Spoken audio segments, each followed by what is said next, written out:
All right, and with this, I want to wish a very good morning to everyone who is joining us on Zoom and on Facebook. This is Exodus with Rabbi David Silber, our first class of part of our Sfira Zman at Drisha. This class is a continuation of Rabbi Silber's ongoing series covering the first two books of Tanakh, as has been continuing for the last several years. A careful study of the story of the Exodus, including the 10 plagues, the journey out of Egypt, and the Song of the Sea, all as preludes to the challenging path of freedom. For those joining us for the first time, Rabbi David Silber is the founder and dean of Drisha and has published extensively on the Passover Haggadah, for such a sign as this, biblical reflections in the book of Esther, and most recently, Malchut Adam, Iyun B'Sefer Shmuel. It's a pleasure to be learning with him today. Sources for today's class will be shared on screen from Tanakh. If you have your own copy of Tanakh at hand, I strongly recommend that you keep it at hand as a reference, but I will be sharing links from Sefaria on the screen as Rabbi Silber quotes them. We do want to hear what you have to say. Please do ask questions either in chat on Zoom or Facebook Live, and I will bring them to Rabbi Silber's attention. And if you are on Zoom and you accept the invitation to join as a panelist, you can also ask questions directly, unmute yourself, and step in. And with that, I want to hand things over to Rabbi Silber for the day. Thank you very much. All right. As Kayla said, we're going to be looking again at the first part of the book of Shemot. And we'll start off right away with the 10 plagues. The 10 plagues cover several chapters in the book of Shemot. We're not going to be reading necessarily each, in this case, verse by verse. We will come back to many of the psukim. But today I wanted to give a sort of an overview of the plagues. We have just recently celebrated the holiday of Pesach, and we all remember that the Seder, we talk about the plagues. Elo eser makot she'avia kadosh baruch hu mitzrayim b'mitzrayim. V'yeluhem, these are the 10 plagues that God brought upon Mitzrayim. We list the plagues. There's a custom of some people to take a bit of wine out of our cup as we recall each of the 10 plagues. These are the 10 plagues. The fact of the matter is that the Torah never says there are 10 plagues.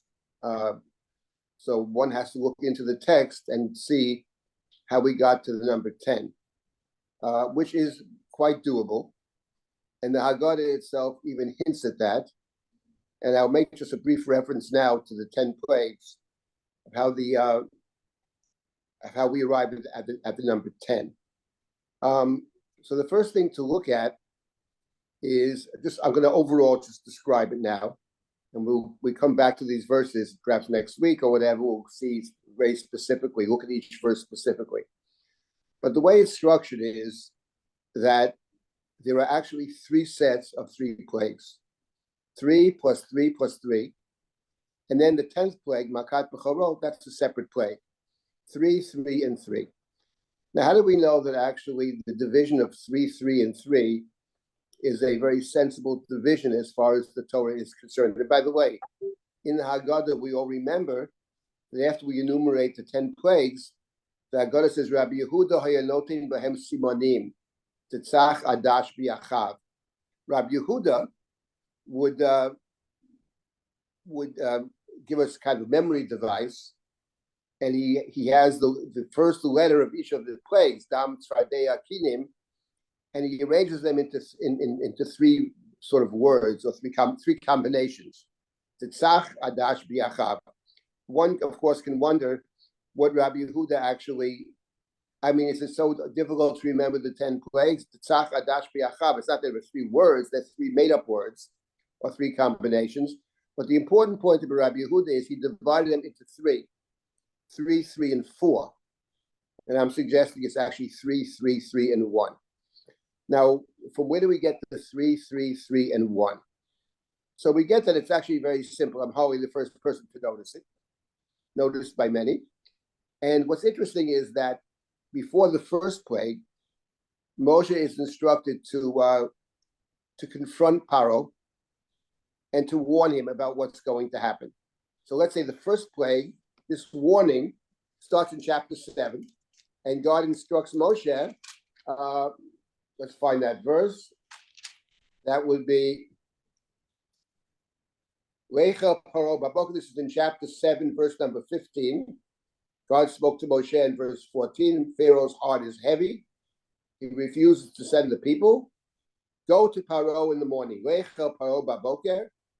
He's going out. He's coming out to the water. And you will greet him. You will greet him by the edge, by the banks of the Ya'ar being the Nile River. And take your staff with you. So Moshe is told to greet Paro when he comes out to the waters, and to greet him al Sfat HaYa'ar, on the banks of the Ya'ar. That's actually an interesting phrase, because we all remember, no doubt, from the story in the Sefer Bereshit, story of Joseph in Pharaoh's dreams, that in Pharaoh's dream, Pharaoh said to Joseph, Hirni omeid al Sfat HaYa'ar. I'm standing on the edges or the banks of the Ya'ar. So it recalls the story of Joseph meeting Pharaoh. Joseph rise to power, Joseph assisting Pharaoh. And here with the plagues, go and greet Paro al Sfat HaYa'ar. This is going to be the first plague, the plague of Dam. And Moshe is instructed to give Paro a warning that if he doesn't give in to the demand to allow the people to serve God in the desert, then there will be the plague. And the first plague is the plague of Dam. We'll get to the specific plagues at a later point. But that's the first plague. So the first plague has a warning, not just a warning. Moshe told specifically where to greet Paro. Now, when Moshe does greet Paro, meets Paro, it's Sfat HaYa'ar, Moshe says to Paro, let's find this verse. This is same chapter, number 7, just a couple of verses later.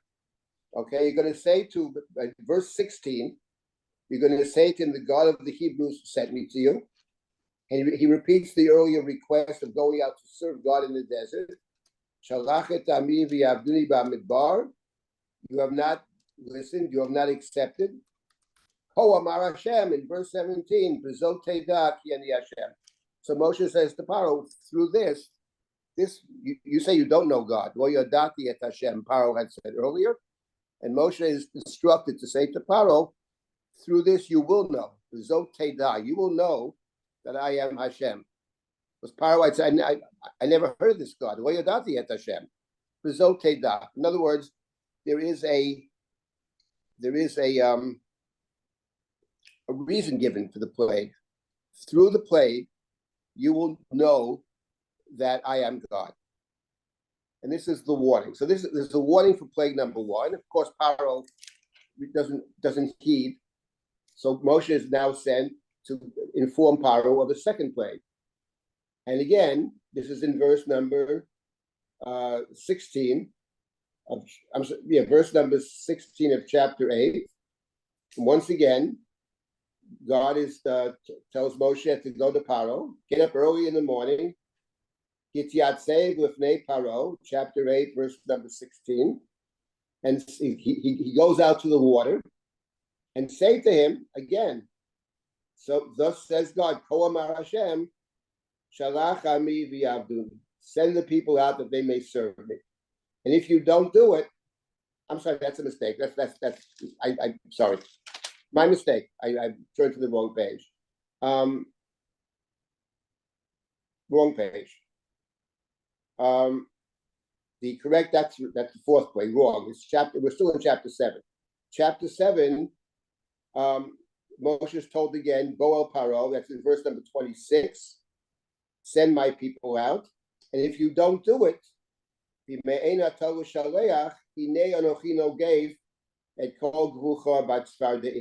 is the second plague, the plague of Tzvardeim. Once again, the Nile, the Ya'ar, will somehow swarm with these Tzvardeim, and they'll come out and enter your palace and your bedchamber, Beitecha, Chadar Mishkavcha, Mitatecha, your bed, Beit Avodecha, the houses of your servants and your people, inside your kneading bowls, your ovens. So this is the second plague. And once again, there's a warning. Moshe is told to go to Paro. Go to Paro, come to Paro. and speak to Paro. That's plague number 2. But plague number 3, again, Paro, of course, refuses to heed this.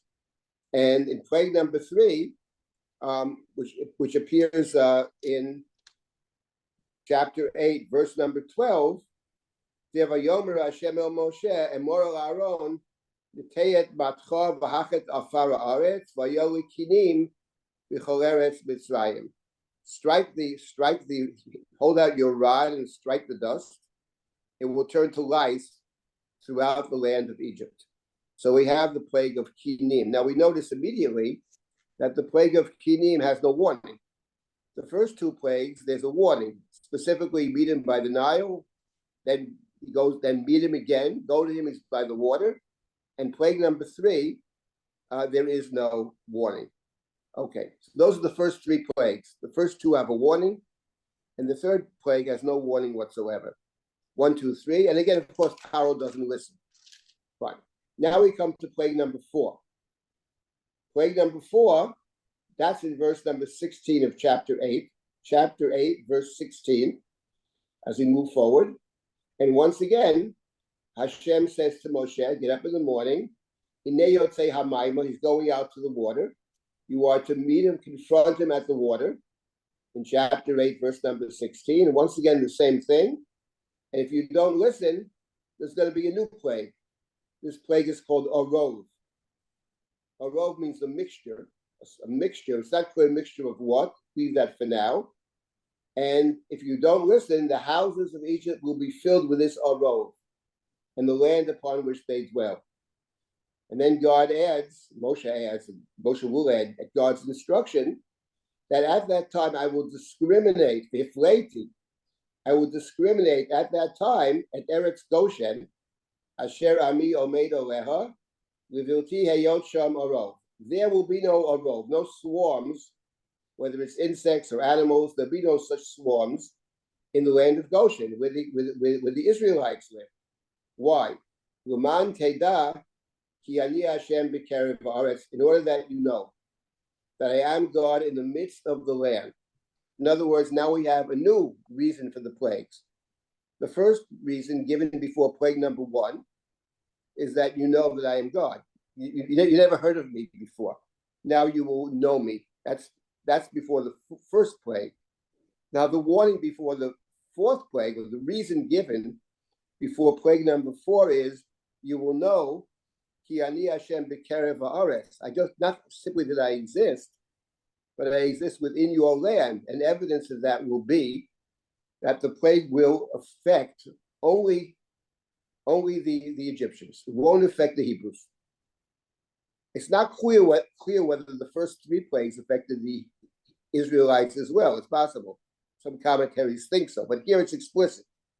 And the reason is Luman Teda Ki Ani Hashem B'Kerev Haaretz. That's plague number 4. When you get to plague number 5, and that is found, once again, of course, Paro refuses. We'll get to Paro's refusals and all that later. But Paro refuses to, he hardens his heart again at the end of chapter 8. He hardens his heart. And once again, God says to Moshe, Boel Paro, come to Paro. Means come back to Paro. Because he is come back to Paro, return to Paro. And say to him once again, Shalach Ami v'Yavduni, and if you don't do it this time, the plague of Dever, some kind of a disease, right? Pestilence. The plague of Dever, plague number 5. And once again, in verse number 4 of chapter 9, V'Yiflo Hashem, God will distinguish Bein Mikneh Yisrael, Bein Mikneh Mitzrayim. There'll be a distinction drawn between the cattle of Israel and the cattle of Egypt. Nothing will happen to the cattle of Israel. Once again, to distinguish. That's part of the demonstration. Ki Ani Hashem B'Kerev Haaretz. So Paro, of course, makes promises, fails to keep them. And once again, his heart is hardened. He hardens his heart. And then we come to plague number 6. Plague number 6, the plague of Shchin, the plague of boils, chapter 9, verse number 8. God says to Moshe and Aaron, take some handful of soot, throw it into the air, and there will be boils. The Egyptians will suffer from shchin, from boils. So there again, we have a plague, but there's no warning. Plague number 4 and 5, there's a warning. Plague number 6, there's no warning. So we have it exactly parallel. Plagues 4, 5, and 6 are parallel to plagues 1, 2, and 3. Structurally, warning for the first 2, no warning for the third. Reason given before plague number 1, before the first set of 3. Reason given before the second set of 3. In the first set, it's L'man Te'dah Ki Ani Hashem. In the second set is L'man Te'dah Ki Ani Hashem B'kerev Haaretz. So that's plagues number 1, 2, 3, 4, 5, 6. And now we come to plague number 7. Let us see if plague number 7 has precisely the same structure as plagues 1 through 6. That is to say 1, 2, 3, and then 4, 5, 6. And of course, we look at it starting in chapter 9, verse number 13. And once again, Vayomer Hashem el Moshe, Hashem baboker, Yityatzev l'fnei Paro, get up in the morning and confront Paro. And once again, repeat the same request. God says, send my people that they will serve me. If you don't do it this time, I'm going to send you the most severe punishment of all. Why will I do this? In verse number 14, Ba'avur Te'dah ki ein kamoni b'chol ha'aretz. Once again, a reason is given with the same word, the word Te'dah, in order that you know. You said, Lo yadati, you will know. What will you know after these plagues? You will know, ein kamoni b'chol ha'aretz, not just that I exist, and not just that I exist in the land, but there's no God like me.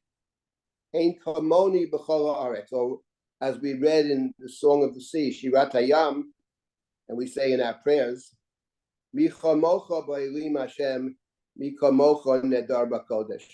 What God is like you, O God? There's no suggestion, by the way, that there aren't other gods. The Torah does not suggest that. The Torah says something else. There's no God like you. For us, there's one God, but there's no God like you. Class, can I call you back in a while? So we have here the third. The third set begins exactly the same way, with a warning and with an explanation for why the plagues are what they're intended to accomplish. That's plague number 7.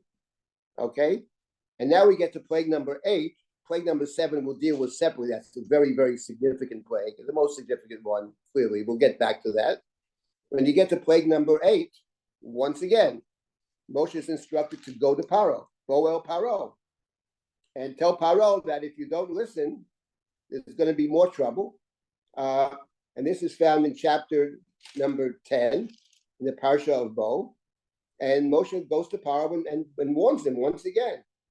There's going to be a terrible plague, the plague of Arba, the plague of locusts. And it's described in some detail in the beginning of chapter 10. At this point, Pharaoh's own servants say, let this guy go already, let them go. But without getting to the specifics, Pharaoh does not permit them to go.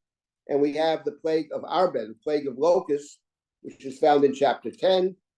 And then, after the description of the plague of locusts, in chapter 10, verse number 21, Vayomer Hashem el Moshe, Mitei yadcha hashamayim v'yichoshech ha'eretz Mitzrayim v'yamesh choshech. Plague number 9, which is the plague of darkness. Did we miss no Barad? warning.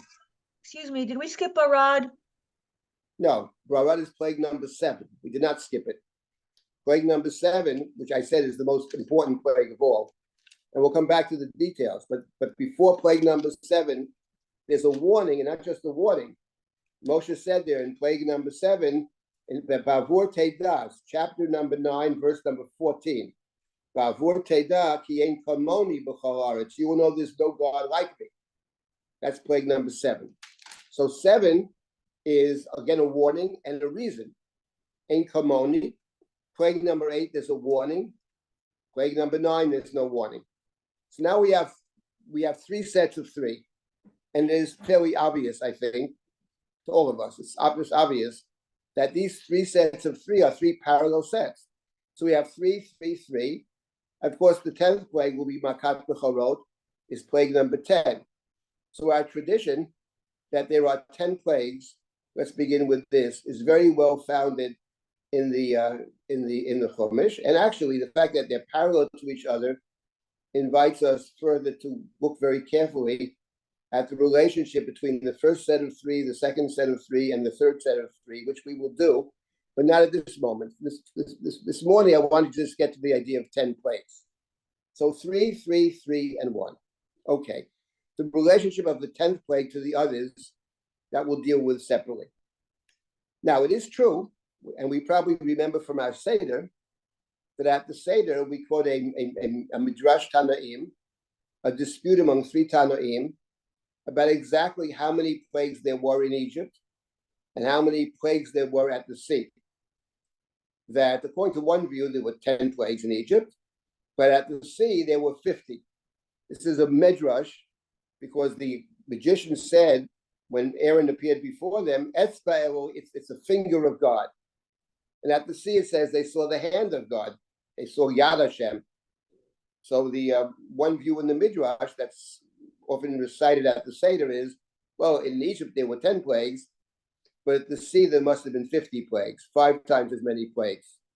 The point being, of course, that what the Midrash is saying, in effect, is that part of the idea of the plagues is God's revelation. It's God's appearance in Egypt. God appears to Israel and to Mitzrayim, but of course, at the sea, there's the greatest revelation. Everybody saw what happened at the sea. Israel saw the great hand of God.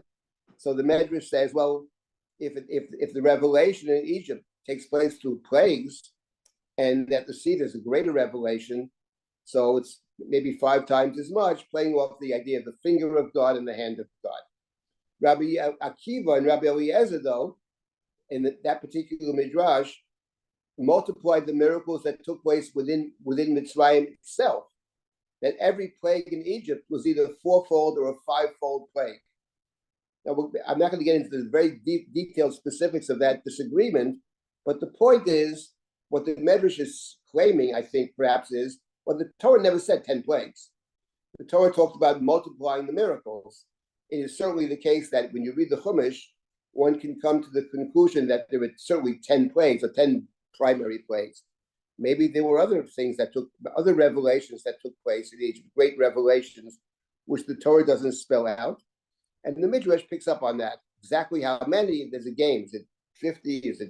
Was it 10 in Egypt? Was it 40 in Egypt? Was it 50 in Egypt? But in any event, the idea of multiplying the miracles, that's what that Midrash is about. So, but we all grew up with the idea, of course, we know about the 10 plagues. And that's clear. There are 10 plagues. Except, that's true when you read the Chumash. One can certainly come to the conclusion there were 10 plagues. But the very interesting fact about the plagues is that the plagues appear not only in the Chumash, but the plagues appear in 2 different Psalms. You know, in the Haggadah that I wrote many years ago, I have a chapter about the plagues. Some of what I'm going to say now is in that book, it's in that chapter about the plagues. There are also some new things that I didn't mention there, which I didn't want to bring out about the plagues. I didn't spell it out fully in the chapter in the Haggadah. So where else do we have plagues? Well, it turns out, for those who recite Tehillim, there are people who recite the Psalms. It's a very good practice. So there are what's called historical Psalms. So 2 historical Psalms, one is Psalm number 78, and one is Psalm number 105. In these 2 lengthy Psalms, which talk about the history of Israel, in each of these 2 sets of Psalms, there's a list of the plagues. And I wanted for us to look this morning at these 2 Tehillim and see what are the plagues that are listed in Psalm number 78 and what are the plagues that are listed in Psalm 105. The consensus, I believe, most people who read it, beginning with Nachum Sarna has a description of it. He makes a claim that I think is, we'll get to his claim, but fundamentally, his claim is that in each of the two Psalms, there are 7 plagues. I think one can question that, of course, and I will question a bit, but fundamentally, there seem to be fewer Psalms, not Psalms, fewer plagues. We know the number of Psalms, fewer plagues. And also, what's interesting is the order is not necessarily the same. So we have 2 other lists of plagues, Psalm 78 and Psalm 105. So I think it would be useful for us to take a look, to begin, of course, with Psalm number 78 and see what the plagues there are, and see if we can figure out, make some sense of that. And then, of course, in Psalm 105, once again, to look at the plagues that are mentioned and to make some sense of that. What happened to the missing plagues? What about the order, etc.? Before we embark on this little journey, which is an introduction to our study in this Zman between Pesach and Shavuot, let me stop for a moment, and if anybody has any comments or questions, I'm happy to hear them.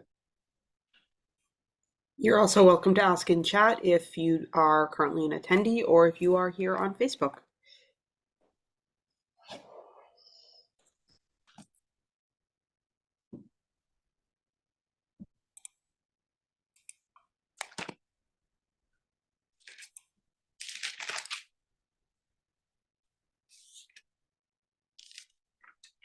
Are there any questions or comments? If not, we'll just continue.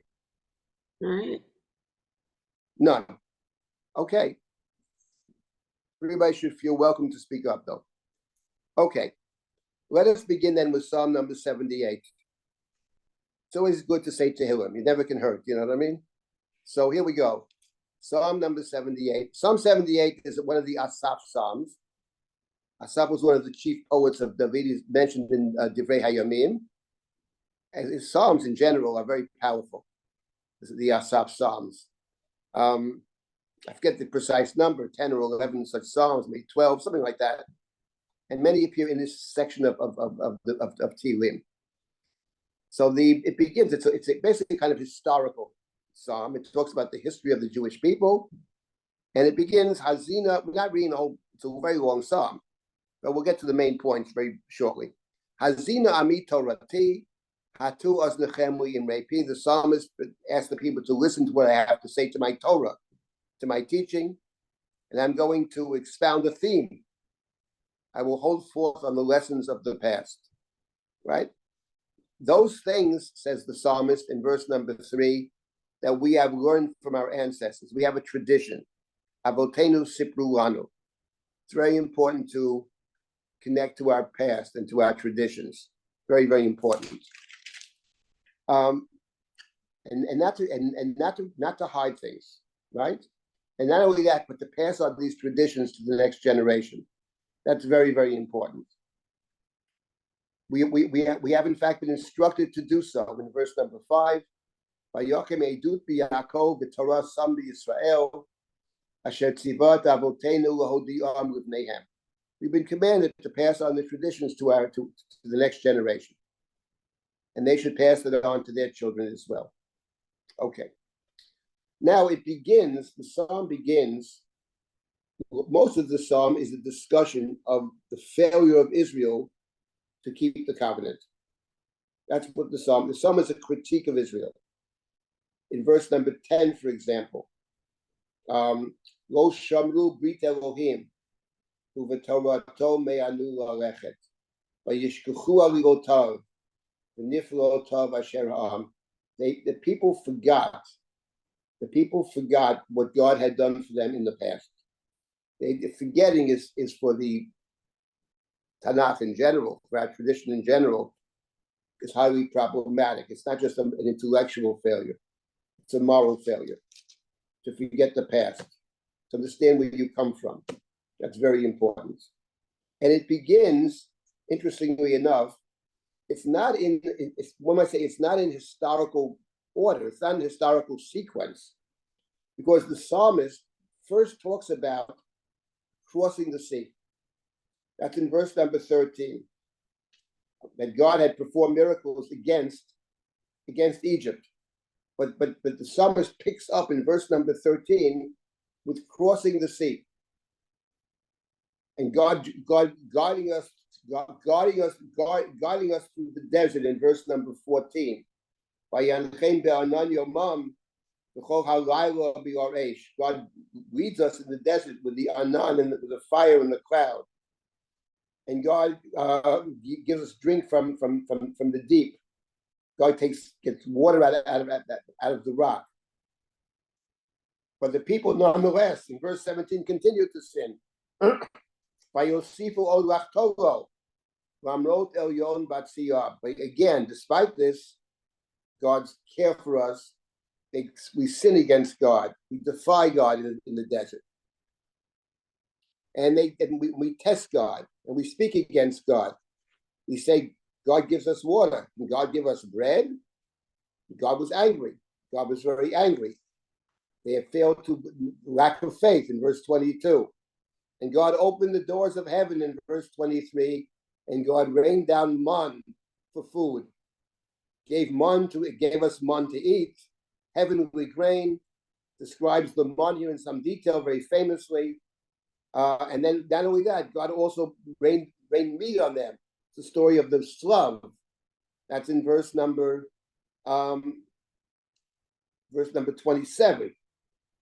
All of God's kindness and care in the desert, but when it comes down, it describes the story of Kivrot HaTa'ava, how the people ate very greedily when they stuffed the food in their mouths, etc., which angered God very greatly.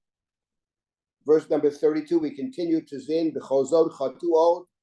We didn't have the faith. It goes on and on. How do we actually petition to God? God would have forgiven us.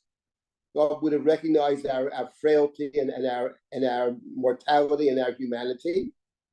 Our prayers, though, vayifatu b'fihem, in verse 36, we deceived God with their speech. We lied with our words.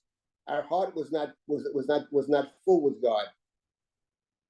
But in verse number 38, very interesting. After all this description of our prayer, or our inappropriate prayer, or our incomplete prayer, then we have a verse number 38.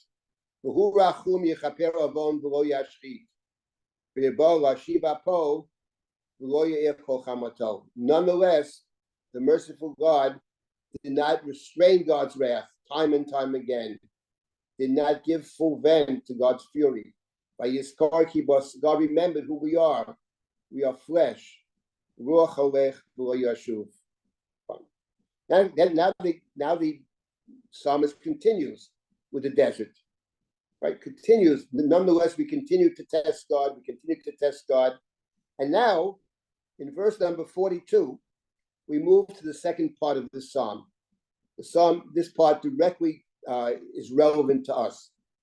Because here, the psalmist says, Lo zachru et yado, we didn't remember God, Yom asher padam minitzar, the God who had redeemed us from our enemy. That is to say, we forgot about the experience in Egypt. We forgot about Yetziat Mitzrayim. It is actually very striking that the psalm is not in the appropriate order. One would have expected that the first half of the psalm talks about the Exodus, the plagues, which is the subject of the psalm now, beginning in verse 43 and going all the way down from verse 43 to verse number 51. Would have expected that in the beginning, and then to get to the desert. But for whatever reason, the psalmist does not do that. We encounter the plagues in part number 2 about our rebellion against God. Just before we look at the plagues themselves, I did want to point out something about our prayers. This is a small digression. Our prayer book, this is a whole other conversation. Our prayer book draws essentially from verses in the Tanakh. The rabbinic prayer, the prayer of the Siddur is a rabbinic invention, but it draws heavily from from various psukim in the Tanakh. And some psukim in our prayer book, in our daily prayers, they jump out at you because certain verses appear more than once. And one of the verses that appears prominently in our liturgy is the verse V'hu rachum yechaper avon v'lo yashchit v'bo lo shiva po v'lo ya'ir kol chamoto. First of all, it is recited during the week before the evening prayer. It appears in the very beginning of Psukei de Zimra, and appears again in the verse which introduces the Ashrei, which is the main psalm of the service, Tilala David, Psalm 145. But the introduction to Psalm 145, we have the verse V'hu rachum yechaper avon v'lo yashchit. And I was wondering about that, having read Psalm 78.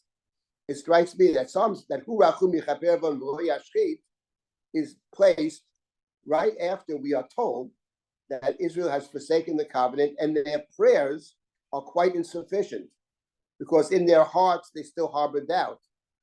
And nonetheless, so perhaps the use of this verse before Ashrei or before the evening service is a way of us saying, in effect, we're about to enter into prayer. We know that our hearts not necessarily, completely depend. We have a sense of full dependency. We have our doubts. We have our failures. And we enter into prayer with that sense because we like to believe we're fully with God, but we know we have all kinds of questions, doubts, drives, and ambitions, etc., which to some extent preclude a full connection to God. Nonetheless, we enter in prayer. And that's V'hu rachum. It's smack in the middle of the psalm, the first part of which is a very powerful critique of our failures in the desert. And the second part is our failure even to remember the past in terms of God's kindnesses in the past. So maybe that's perhaps one of the reasons that our tradition has chosen this verse, V'hu rachum yechaper avon v'lo yashchit, as being one of the central verses that we employ in our siddur, in our daily service. Okay, now let's get to the plagues as described in Tehillim chapters number 78. So let's see what it says over here. Right. So beginning in verse number 44. Vayafoch l'dam yorehem v'noz lehem bal yishtayun. So the first plague is God turned their yorim, their water places. Yor itself, singular, typically refers to the Nile, but Yorehem, which is found in the Torah as well, can mean bodies of water. So God turned bodies of water into blood, right? And those lehem, they made their waters undrinkable. That's the first thing. Then we have verse number 45. Yishalach bahem arov vayochlem tzvardeya vatashchitem. So now we have, and this is a question, what is arov and tzvardeya? Now in the Chumash, we all remember the order is dam, tzvardeya, kinim, arov, dever, shchin. So arov in the Chumash means a swarm of something. It could be animals, it could be insects. That's how we read it. Tzvardeya is the second, is the second plague, dam tzvardeya. This verse is interesting. First of all, it's not the arov. If it is arov, then it is out of order. It's out of order. So it's not clear what the order would be different because tzvardeya in the Torah is plague 2 and arov is plague 4, and not clear what arov is. Tzvardeya vatashchitem. It's also a strange verb to use for tzvardeya if they are frogs. Lahashchit means to destroy. When you think of frogs, you don't think of destruction. Mosquitoes can destroy you. Wild animals can destroy you. But frogs, vatashchitem. So it's actually not clear what a rove means in any event. Is a rove insects? What is a rove? So let's leave that out for a moment. But we have dam and tzvardeya mentioned. We have the word arov in verse number 45. And now we get to verse number 46, Vayitein lechasil yivulam v'gi'am la'arbeh. So here they translate, he gave their crops over to grubs. I don't know what grubs are, but the word chasil in biblical Hebrew, chasil is a kind of locust. So vayitein lechasil yivulam v'gi'am la'arbeh, that probably is arbeh. Chasil and arbeh are essentially one. So we have arbeh then. So let's see what we have so far. We have dam, we have tzvardeya, we have maybe kinin, possibly. We don't have what we have arba over here, right? Let's continue a little more. Let's read the next verse. We'll figure which ones we have and don't have. Now we have barad. Yarog babarad gafnam v'shikbotam b'chanamau. Okay, so we have a word here that no one knows what it means. Barad we know. Barad's the seventh plague. Shikmotam, the sycamores, b'chanamau. Here they translate, the JPS translates with frost, and there's a note C on the bottom. On the bottom, note C, we have what is most common in the JPS throughout the entire Bible, meaning of Hebrew uncertain. So Chanamau is taken by many not to refer to frost, but to some form of hailstones. It's connected to Barad. That's how most of the commentaries I saw translated. It's one of those words that I don't think it has any partner in the entire Bible. That's typically how it's taken. Let's assume it's a kind of Barad. Let's read some more, because the verses 48 also talks about Barad. Vayasker lebarad bi'iram umiknehem l'shafim. He gave their beasts over to hail and their cattle to lightning bolts. Now remember, and we'll get to this when we discuss Barad in more depth, that when the Torah speaks about hail, about Barad, it said Eish mitlakachat betocha Barad, that within the hail there was fire. And this is probably a reference to that fire, lightning. In other words, this is all the psalmist spends a fair amount of time on Barad, right? So we have Barad, the special Barad that hit Mitzrayim, and now we have in the next verse, the verse that we have in the Haggadah, Yishalach bam charon apov, Evra vazam b'tzara mishlachet malachei ra'im.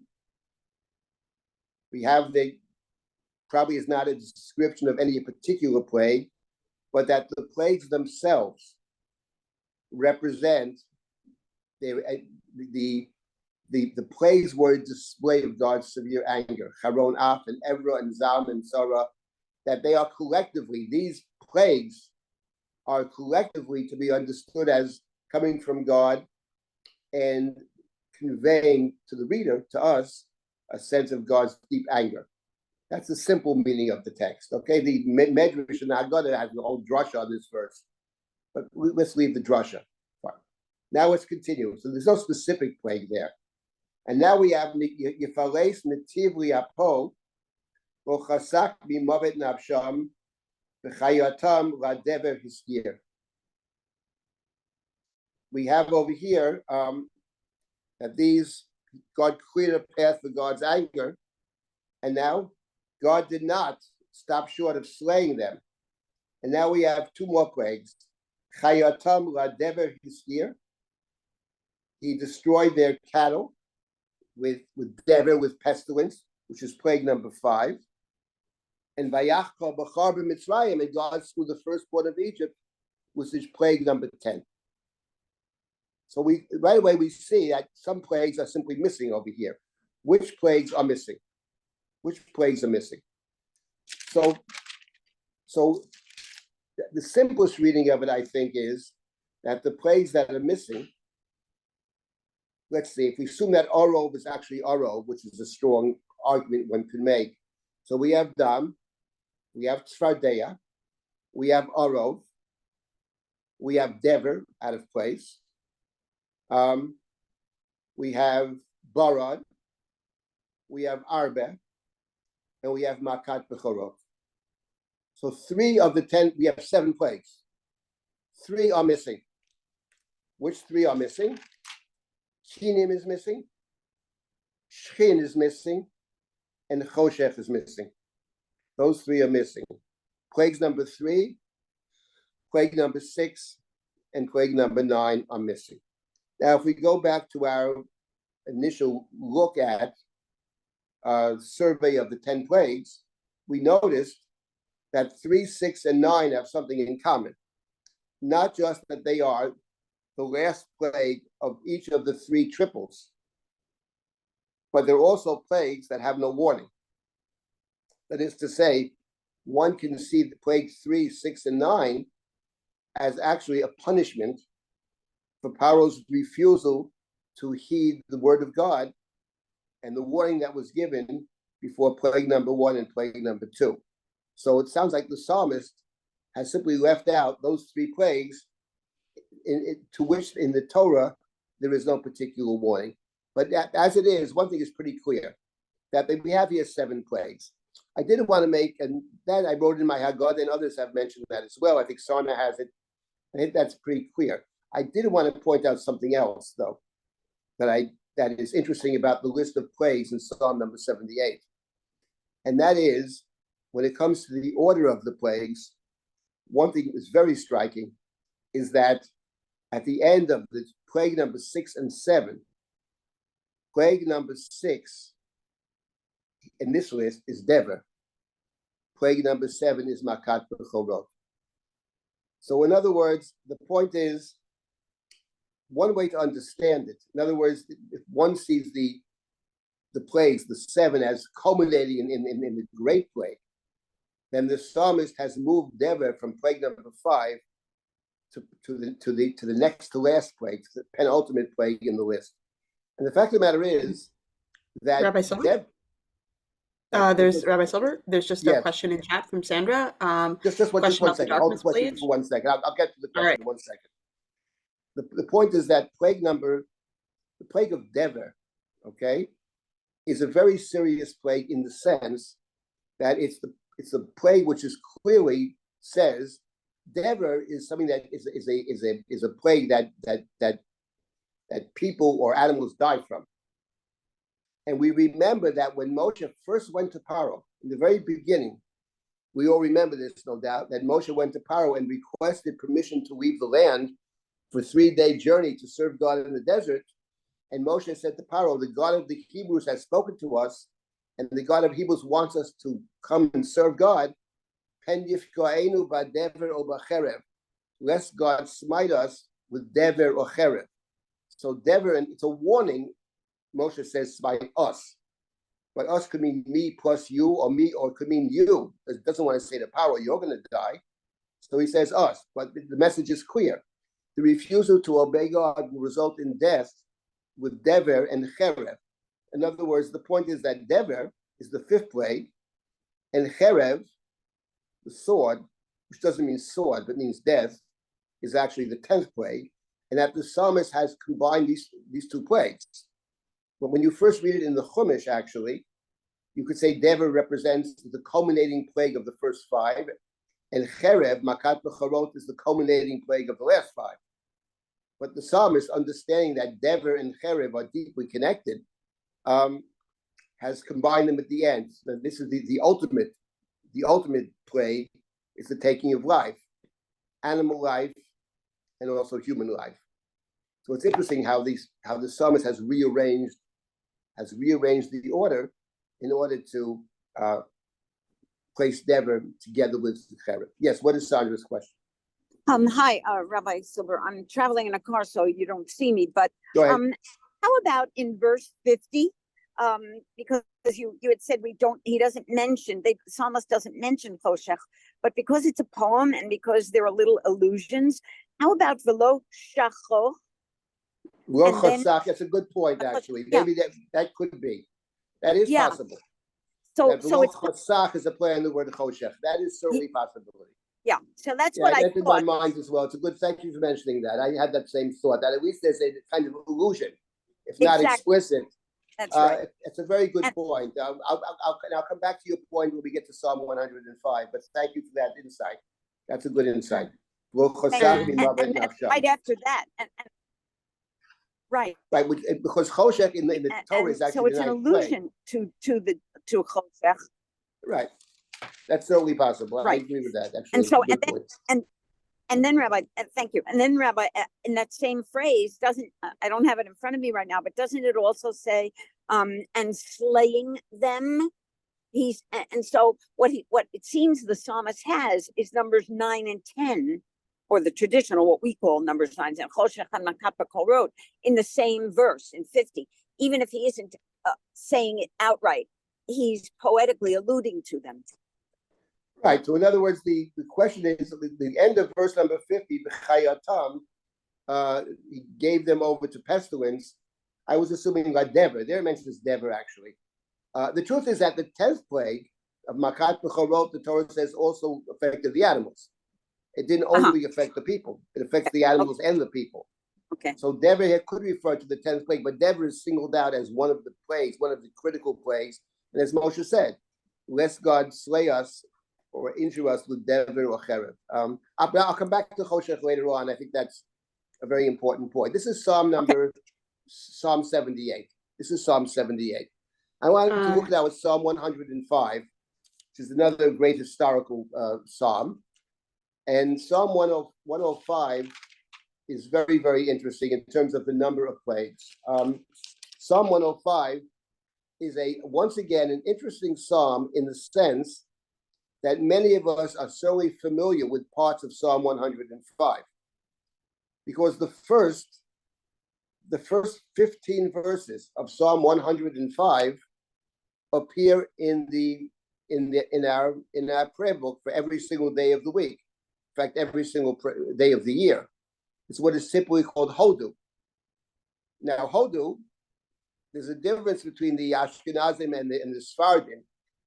Everybody says Hodu every morning, but for the Sephardim, for the Ashkenazim, in Psukei Dezimra, we make a blessing. It starts with the Baruch She'amar V'Haya Olam, concludes with a blessing, and right away, the next word is Hodu Hashem Kiru B'Shmo, and we recite the first 15 verses of Psalm 105. Many people who say the Hodu don't really understand that Hodu comes from the 15 verses of Psalm 105, and then the Siddur jumps to other verses. So this is Hodu. You have to say Hodu, you know.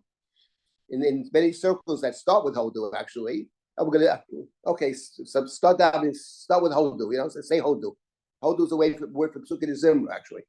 So that's familiar to many of us. These verses should be familiar to many of us. But now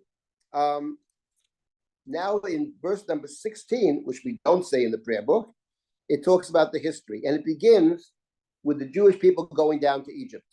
In fact, it begins with the story of Joseph.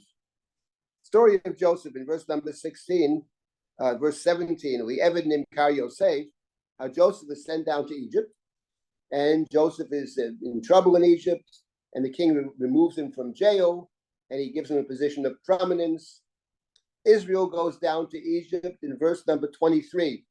Vayavo Yisrael Mitzrayim, Yaakov Gar B'Eretz Cham. So in verse 23, Israel goes to Egypt, and we begin to multiply in Egypt in verse number 24. But in verse 25, the Pharaoh turns against us and turns his people against us. In verse 26, God sends Moshe, his servant, and Aharon, the chosen one. Moshe and Aaron are sent to assist God's people. Verse number 27, Samu bam divrei ototav umoftim b'eretz cham. And now they are, Moshe and Aaron, God's messengers. God is assisting God's messengers to assist God's people.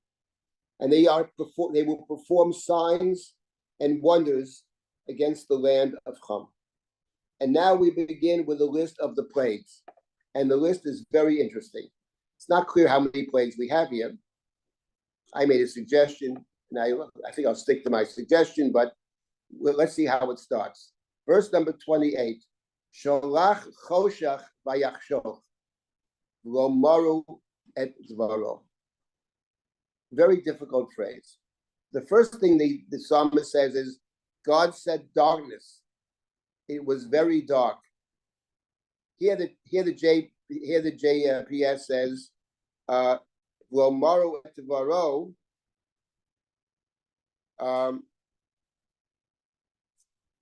they translate as a question. Let's see how they translate it. Did they not defy his word? That sounds very improbable to me. In other words, the point is, did they not defy his word? That translation means, did the Egyptians not defy, did Pharaoh not defy his word? God sent plagues against Mitzrayim because they did not, because it's a question, rhetorical question. Didn't they defy God? What do you expect God to do? To take the sitting down? No, God's going to punish them. I don't know. It strikes me as, it turns it into a question as opposed to a statement. I personally thought it meant something else. The commentaries are divided what it means over here because it's very unclear. But what I thought it meant was the following. Take it for what it's worth. In other words, God sent darkness. Refers to the plagues in general. In other words, what God is doing in plagues, darkness is the best example.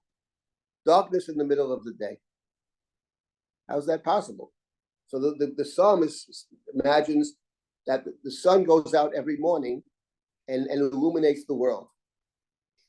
But God says to the sun, listen, son, today, this part of the world, I don't want you to illuminate.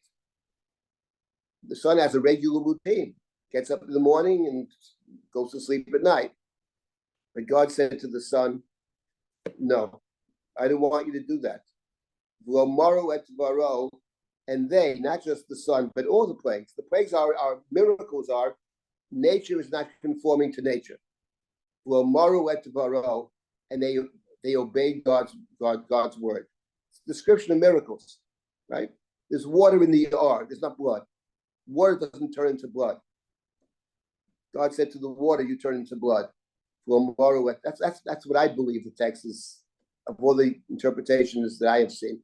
I think this is, to me, this speaks the loudest. But interesting, it begins with Choshech. We think of Choshech as the next to last plague. The psalmist places Choshech in the very beginning. So I have a suggestion about that. I don't think it's just a matter of switching the order. I think it's two things. I think basically, first of all, we have to remember, and we'll get back to this, we discussed it already in the past, and we'll get back to this again, that at one point God said to Moshe, I will judge the gods of Egypt. The main god of Egypt was the sun god. So the darkness, the blotting out of the sun, was not just an uncomfortable situation for Mitzrayim, how do you get around, but it was a statement about the gods of Mitzrayim. Pharaoh had said, I've never heard of this god. We have a lot of gods. I never heard of this particular god. God says, you will. There's none like me. And all the other forces in the universe have to acquiesce to God's will. And I think it's a statement that's number one. But number two, there's something else over here that I think the psalmist is picking up on, which is the following. We just finished with celebrating the holiday of Pesach. We have the story of the Exodus. And at the core of the Haggadah reminds us that what happens in Mitzrayim is a fulfillment of a prior covenantal promise God made with Abraham. God told Abraham, your descendants will suffer for 3 generations. They'll be slaves. They'll be oppressed. They'll be marginalized. They'll be gerim. 4th generation shall return to the land. The Haggadah understands that the situation of the Mitzrayim is a fulfillment of that obligation and of that promise. Well, what's interesting, if you remember the Brit Ben Habatarim, when God speaks to Abraham asks God the question, how do I know that, through what? Through what will I know that we shall possess the land? What is our commitment? And God said, know very well, your descendants will be Gerim and Avodim and Inuyim. And the Torah says then, that at that time, in that covenantal that covenantal statement that God makes to Abraham in chapter 15 of Sefer Shemot.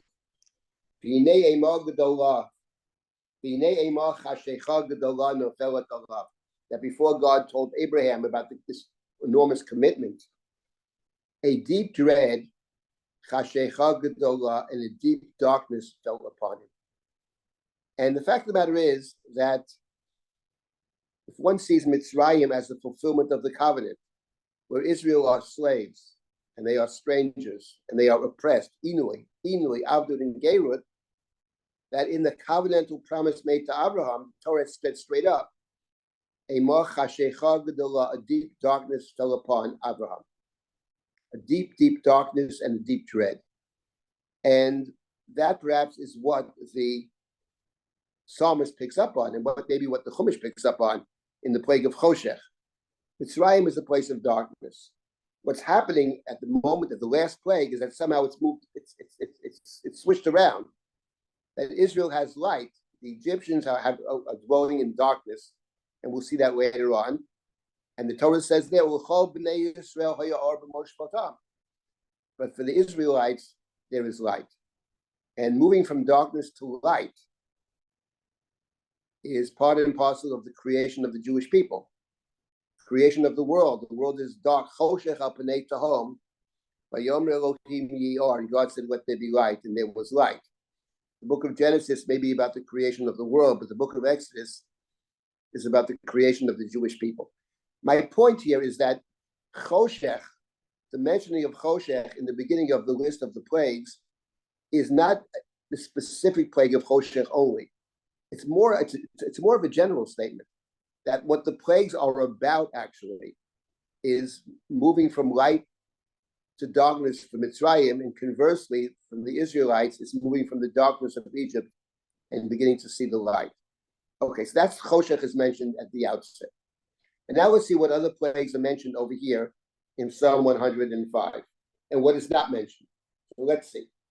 So here it says, beginning of the next pasuk, in verse number 29 now. Hofachet mehem l'dam, vayomet et gatam. So we have dam. That follows the order. We have dam. Next, sharatz artzam tzfardim, tzvardeya. That follows our order. Omar vayavo orov. Kinim b'chol gvulam. So we have kinim and orov, but in the opposite order. This is in verse number 31, right? We have orov. Let's leave orov out for a minute. We have kinim. So we have dam, sradeh, kinim. We have orov mentioned at the beginning of 31. And now, once again, we skip. Natan gishmehem barad. We have bar hail. Eish lohavot biyatzam. We have, again, the fire was inside the hail. Vayach gavnam uteinatam. Vayishaber eitz gvulam. That's barad. Omar vayavo arbeh. 34, we have locusts. Yelok ein mispar. Vayochako esav biyatzam. We have description of the arbeh. Vayochal priyad matam. And in verse number 36, so here we have a list of psalms, of plagues. And now the question is, what is missing on this list? What is missing on this list? So the question is, 2 are certainly missing. And what about a third? So I saw something very interesting recently. And I think there's a lot to it. I hadn't thought of this. And I want to mention what it is, but let's first see what is missing. What is clearly missing, clearly not mentioned, is first of all Dever. Dever is not mentioned. Pestilence is not mentioned here. And Shechin is not mentioned. Shechin is not mentioned. Boils are not mentioned. Dever is plague number 5. And Shechin is plague number 6. They're missing. The question is anything else missing? So I saw a very interesting suggestion. And again, I didn't think of this myself because for very good reason, but it could be there's something to this.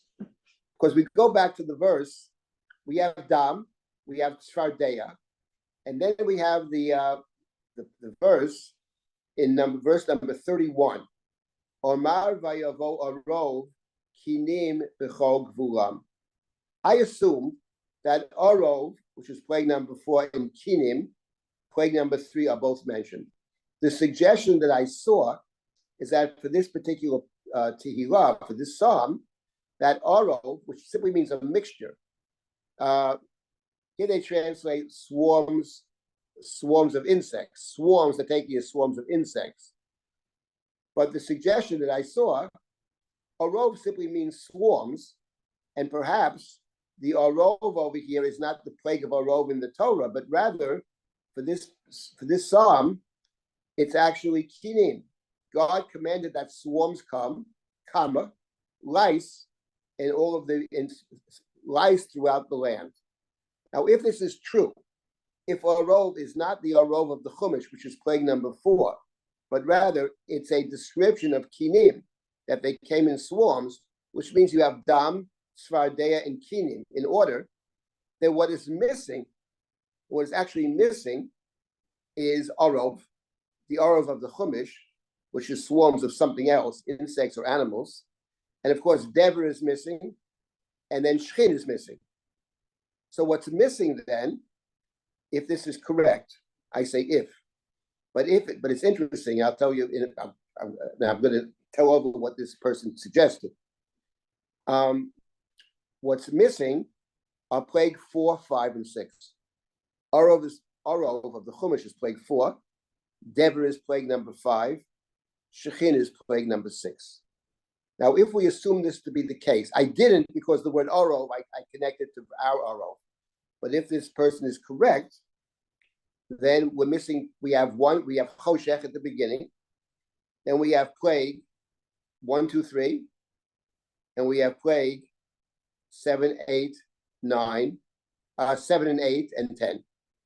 Because Choshech is plague number 9.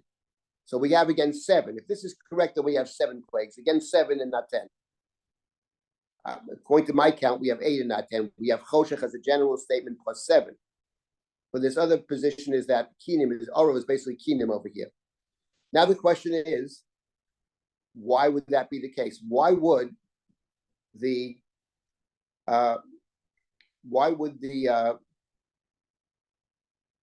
psalmist leave out plagues 4, 5, and 6?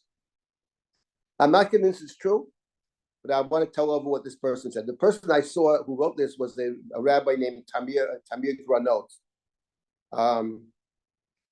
who was Tamir Granot is a very impressive Rosh Yeshiva in Israel. He's together with Rabbi Sherlow. I know him. His daughter studied in the Yeshiva of Drisha, actually. His son was killed in the beginning of the war. A very, very fine person. He makes the following suggestion. Here's a suggestion.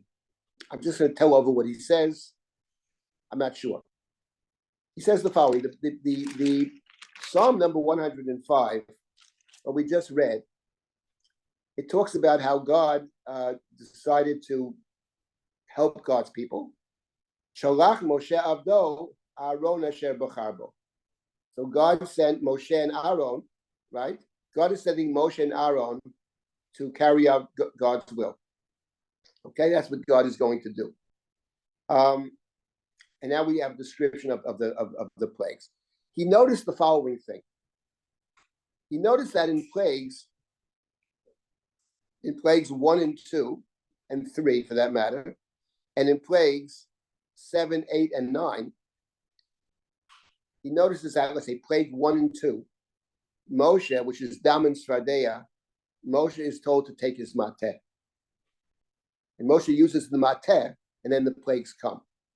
The same thing is true in plagues number 7, Barad, in plagues number 8, and Netayet Matcha. There too, Moshe uses the mateh. He noticed that in plague number 4 and 5, there's no mention of the mateh. It doesn't mention Moshe using the mateh to bring about the plague. It sounds like God does that directly without Moshe's assistance, it's not that God is supporting what Moshe does. Moshe doesn't do anything. So the claim is that actually the psalmist leaves out the middle section, because the middle section God does without Moshe. And since the idea of the psalmist is that God chooses human agents, and God assists them in carrying out God's will, therefore the psalmist has eliminated plague number 4, which is Arov, and plague number 5, which is Deborah. Now, I'm not sure this is actually correct. Let's take a look at plague number 6. There, I believe, the plague of Shchin. So I think in the plague number 6, it does mention actually that I believe it's Aaron does something. Let's take a look at plague number 6 and see if that holds. It is true, certainly, of plague number 4 and 5. It does not mention the Mateh there. That was an interesting observation. Let's find plague number 6. Let's find this. So there it says, well, Yom Hashem Moshe, this is chapter 9, verse number 8.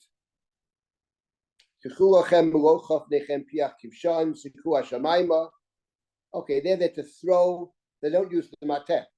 Simply take a handful of dirt, Moshe, and let Moshe throw it towards the sky. It will become dust over the land of Egypt. It is true that there's no mateh. The staff is not employed.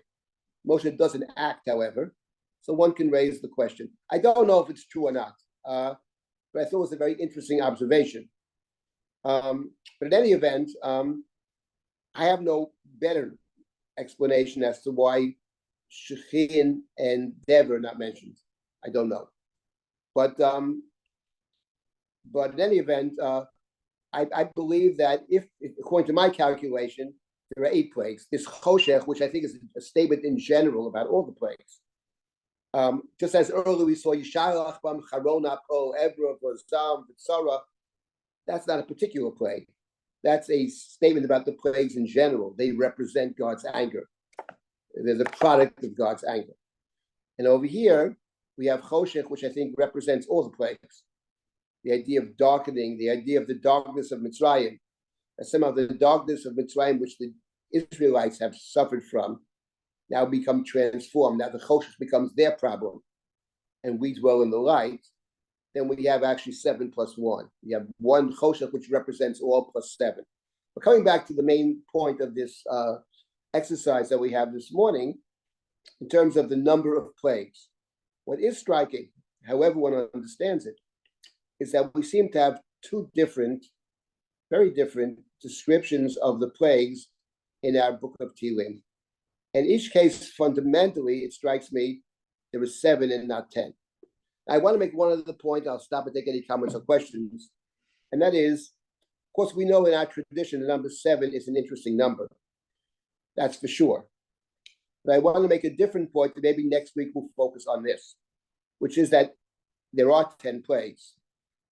But I would say if we have to, leaving out the 10th plague, Makat Bechorot, which is obviously the most significant. When we look at the plagues, though, the plague, which in the Chumash is by far and away the most significant plague, in my opinion, and I want to deal with this next week, is in fact the 7th plague. The 7th plague of Barad is by far and away the most significant plague. And that's a plague that's introduced with the words that God says to Moshe to tell Paro, that ain't kamoni, but you will know there's no God like me, which seems to be a very central motive of God in bringing about the plagues in the first place. We'll discuss what is God's motive over here. What is the purpose of the plagues?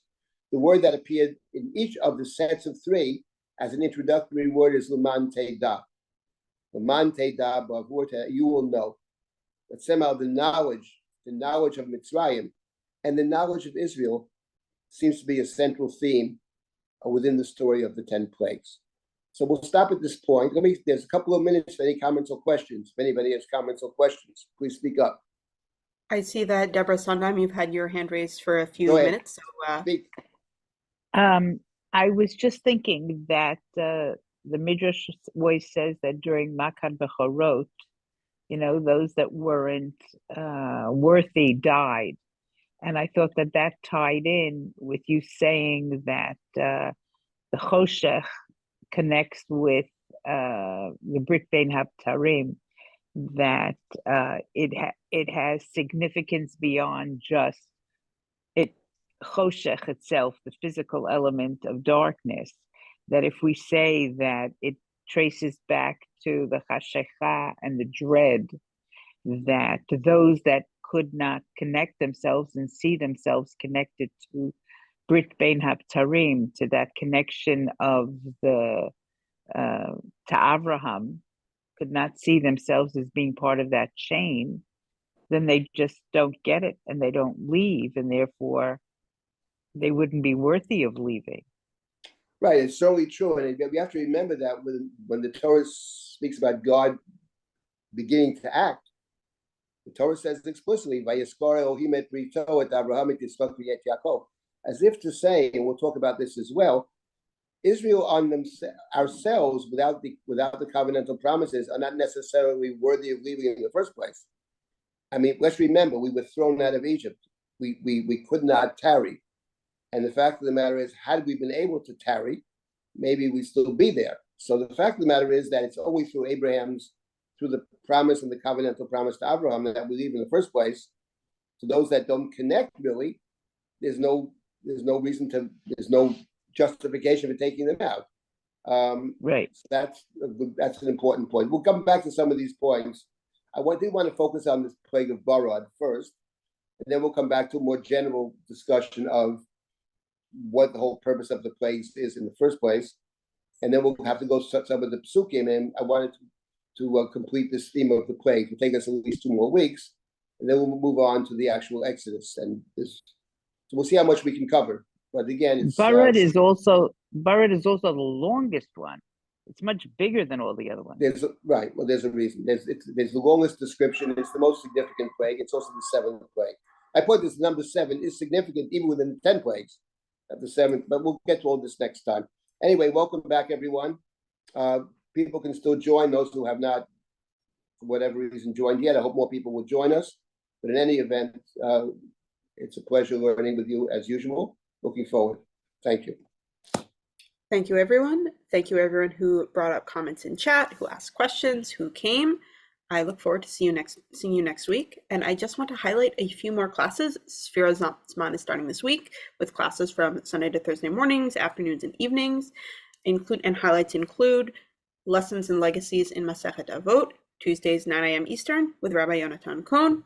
Law and Practice in Early Judaism, Tuesdays 12:30 p.m. with Dr. Malka Simkovich. And for those in the U.S., Talmud Comparative Methods of Study, Wednesday nights, 7:30 p.m. Eastern with Rabbi Shmuel Haim. I'm going to post the link to sign up for that in the chat. And as people are heading out, I see one last question from Evelyn Hirth asking, quote, "I'm not clear on why the second set of 3 is not included in, is that Psalm 105? Psalm 105, yes. So the suggestion, not my suggestion by Rabbi Granot, was that those 3 plagues, that the point of the psalm is a description how God is assisting God's agents. God has agents, and God is assisting them. His point is that in Psalm 105, there's something that the middle 3, God does it without Moshe and Aaron aren't doing anything. That God does it directly, so it's not appropriate to talk about the assistance because there's no assistance. God operates independently of them. That's the claim. Again, the 6th, the plague of Shechin, they do throw up. They don't use their staff, but they do throw up the soil to the sky. That was his claim. His claim was that because the theme of Psalm 105 is God's assistance to God's agents, but in plague number 4 and 5, there is no assistance rendered because the agents don't do anything. God does everything. They don't use their staff. That's the claim that Rabbi Granot had made. And I question it, but that was an interesting claim. So I just wanted to say it over in his name. That's all. All right, but we'll continue. Thank you for the question, and hope I can clarify that's what he is saying. It's not me, but that's the claim that he makes. Okay, then I'm going to run. See you hopefully next week. Thank you. Thank you, everyone, for coming. Take care and have a good day.